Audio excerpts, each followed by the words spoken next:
Thanks for joining us. We're at the Sky Lounge studio, and I have Bill Ruane, our top agent. Bill, thanks for joining us. Oh, thank you. And I thought this was going to be radio, by the way. I would have dressed up slightly better. You're a natural, Bill. Bill, you've had a phenomenal year. You did $310 million in sales. You had nearly 150 transactions. What's the secret to your success? How do you consistently be the top agent and service so many clients? Honestly, it's just, I think you just got to be there 12 hours a day. And that's the key, it's time. It's not a tough job. I tell people it's just really, if you just got to give up your life in some ways, but it's really just giving that time. And 9 a.m. to 9 p.m., 7 days a week is probably the best way to say it. So we work closely together, and I know you like to start your workday a little bit later than most people, but you feel like the magic hour is kind of after that 5 p.m. till kind of late in the evening. Do you want to talk a little bit about that? Sure. It's basically in the morning doesn't seem to be, it seems a lot of catch-up work from the night before. Not really a lot of new buyers, not a lot of new sellers, etc. But in the evening time, it just either before dinner or after dinner, that's when I seem to get my calls, especially for sellers. That's great. So how do you're so busy, over the year I check in with you and you typically carry 30 active listings. You typically have 20 to 30 things in escrow at all time, but yet you're so calm and you tend to spend a lot of time with clients and give them the attention that they desire. How do you stay so calm and give these people so much attention when you're so busy? And it's funny, I was telling James that my sister taught me 5 years ago, and again, I know that's recent to me. She just said not to panic. I don't know why that stuck in my head, because when you look at the amount of phone calls, I'm doing between 90 and 110 phone calls a day. Wow. And I used to do, before COVID, I was doing 50 calls a day. You have less contact with people. And if I saw that list for who I had to call the next day, before I probably would have, I don't want to say panic, I would not show it, but inside I'm thinking, how do you do it? And you just do it. Just go ahead and do it. If you miss someone, you got to put that to sacrifice some business. One thing that really stood out to me that you told me is, if I text you, instead of texting me back, you actually spend the time to pick up the phone and call me. And correct. You do that with most of your clients? Yeah, especially with sellers. They're the ones who are always asking, are you too busy for me? Buyers right now, it's a seller's market. And remember, it could change tomorrow, so be nice to your buyers, But sellers especially, you got to call them back, respond quickly. And if you can't call them back, at least respond to the text quickly to show them that you're not too busy and that you do have their attention. So talk about face-to-face appointments. I'm sure you go look at the listings and talk to people face-to-face. Have you seen that shift at all during the pandemic? Are you doing less in-person communication with your clients? Completely less. And we're actually doing listings now that we're just sending the listing agreements, and I may go over to their house without them there. COVID's a very serious thing. It's a terrible thing, but bottom line, it's caused more sales for us, and a lot of people, you have to adjust to what their needs are. If they don't want to be in the house with you when you come over, you just do it. Talk about your before you got into the real estate, you were in the hospitality business. How has that helped you be a top producing agent? It was Embassy Suites Hotel, incredible opportunity to work there as public relations. And it was interesting that what they did, and probably a role model for all businesses, is that you had to do everything. So I was hired as their public relations / manager, but I had to drive the van. I don't even think I had a class 1 van to be driving people. You had to be the janitor, you had to do the housekeeping. We also had to be the cook. We had to do everything for 1 week at a time to respect everybody.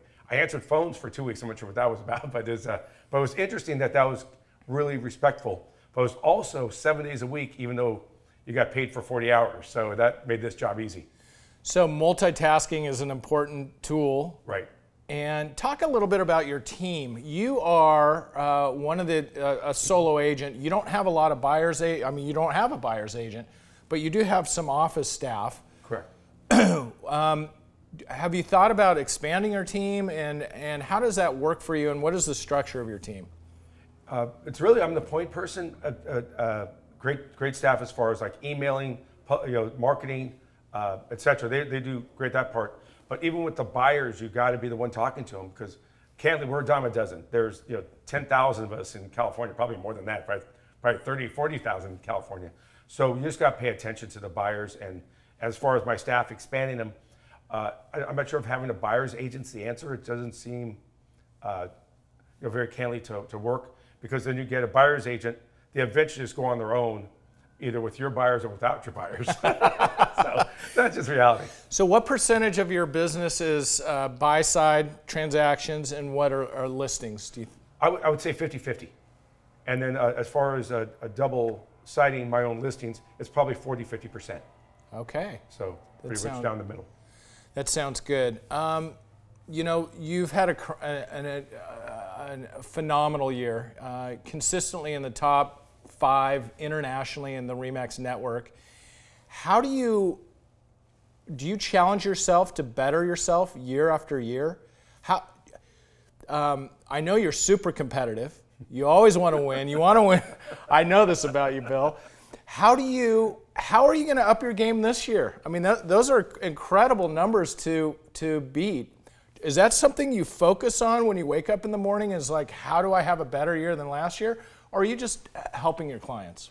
Honestly, you're being proactive. As long as you keep answering the phone, you're responsive, and don't pull back on your advertising, marketing, or your hours. That's probably the key. But it's fine when you say competitive. I subliminally, I am. I mean, even because even if it's a condo for 300, 400, 500,000, or a $7 million home, it's the whole idea of the win. I make the joke, I'll do $1 scratchers just to, it's just as fun as the $20 scratchers. Same idea, and each deal is important to that person. And you got to put yourself in their place. This is their first home. They tend to be the most time consuming, the first time buyers, but that could be your start of your career with people you start with. How many homes they're going to buy in your career. So talk about prospecting. You have an unusual problem that you have too many clients, almost too many clients to service at all times.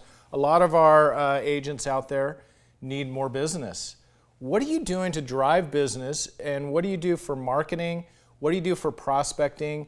And you're saying you make between 90 and 110 phone calls a day. That's impressive.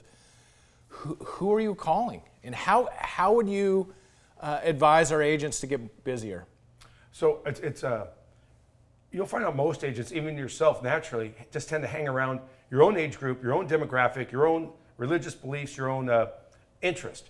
So point is like if you join the Chamber of Commerce, then you also join maybe some sort of local church or